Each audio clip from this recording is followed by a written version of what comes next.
Putin da gizon bat, behar deguna maita.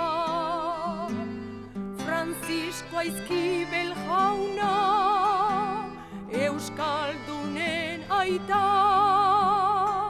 Txit da gizon prestua eta jakintxua, errespeta dezagun gure maisua.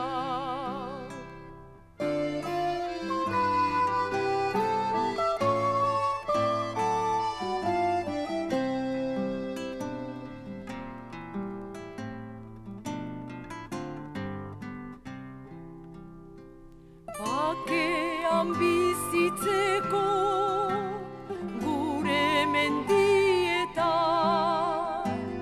euskera hitz egin behar da.